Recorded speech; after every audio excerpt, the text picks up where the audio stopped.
Have you subscribed to my channel yet? Subscribe, it's important to me. It was a regular Thursday evening, but what happened next was anything but ordinary. My wife, Alice, and I were preparing dinner together in the kitchen, just like we always did. She was chopping onions, and I was slicing cheese and ham for the omelets. Then, she said something that made me stop dead in my tracks.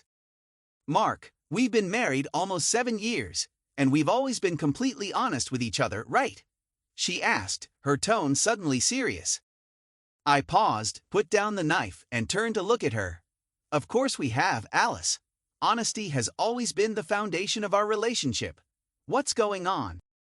She turned to face me, her face tight with tension. "I met someone," she said, the words heavy. A shock went through me. "You met someone?" My voice trembled a little. "What do you mean?" "He's a guy from work. He's really nice, Mark," she continued, her eyes filling with guilt. "We've been having lunch together." I felt a knot form in my stomach. "Lunch?" I repeated. "Is there more to it? Do you like him?" Alice hesitated before nodding slowly. "I do." My appetite vanished, replaced by a sick feeling of dread. I set the knife down and leaned on the counter, trying to stay calm. "How far has it gone between you two?" My voice was tight with anxiety. "We've only had lunch. And, dinner once," she admitted, her gaze dropping to the floor. "And?" I pressed. "Alice, I need to know everything." She looked at me, her eyes wide with panic. "We kissed. But that's all, Mark, just a kiss." I felt like the wind had been knocked out of me. "Just a kiss?" I muttered, my voice trembling with disbelief. She nodded again. "Yes, just one kiss." "Is that all?" I asked, feeling the knot in my chest tighten. "Have things gone further than just a kiss?" Alice's face flushed with guilt as she shook her head. "Not yet." I let out a breath I didn't even realize I was holding, but the relief didn't last long. "So, you're considering it?" I asked, my voice growing firmer. She took a deep breath and nodded again. "Yes. He asked me to go away with him for a weekend, to Las Vegas." The words hit me like a ton of bricks. "Las Vegas?" I repeated in disbelief. "Are you actually planning to go?" She nodded, her voice barely a whisper. "Yes." I dropped the knife I was holding, the clatter breaking the tense silence. "Jesus, Alice." I could barely believe what I was hearing. "You were going to sneak off with him for the weekend." "No," she said quickly. "I wasn't going to sneak away, Mark. That's why I'm telling you now. We've always been honest with each other, and I didn't want to lie. I had to tell you before I left." "When are you leaving?" I asked, dreading the answer. "Tomorrow morning," she whispered. I felt a bitter laugh rise in my throat. "You waited until the last possible moment to tell me, huh? How considerate of you." "I didn't want to hurt you," she said, her voice trembling. "I needed to be sure before I said anything."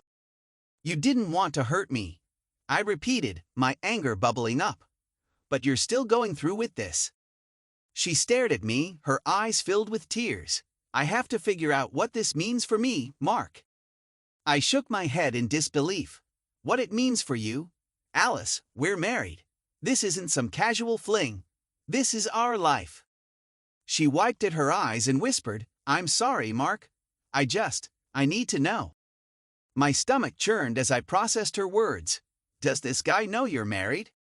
"Yes, of course," she replied. "I always wear my wedding rings." "Do me a favor then," I said bitterly, "and don't wear them when you're in his bed in Las Vegas." She flinched, tears spilling down her cheeks. "Mark, please. It's not like that." "It's not like what?" I asked incredulously. "You've been kissing him. You've been hiding this from me, and now you're going away for a romantic weekend with him. What the hell do you think it looks like, Alice?"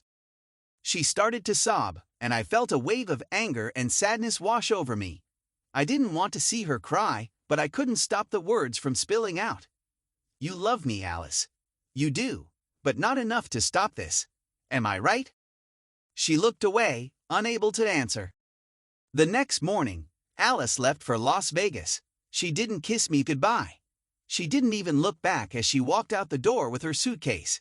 As I watched her drive away, the anger inside me boiled over.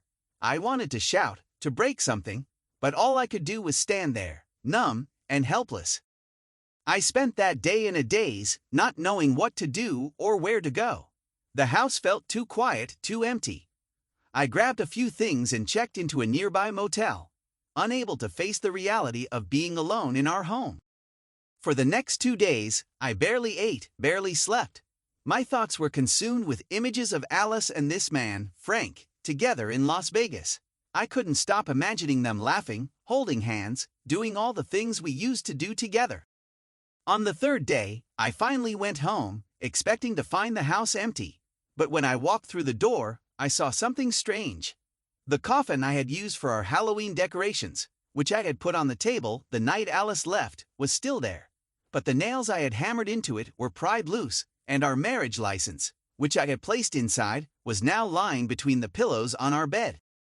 I stood there, dumbfounded. What had Alice done? Then, just as I was trying to process it, the front door slammed open, and I heard her voice. "Mark, oh God, are you here?"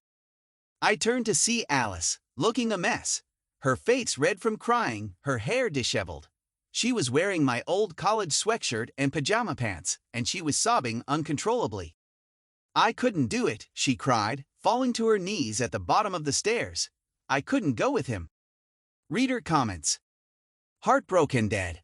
Wow, this hit me right in the feels. The emotional roller coaster in this story is unreal. I'm so glad she came to her senses, but I can't imagine how Mark must be feeling. Trust is fragile.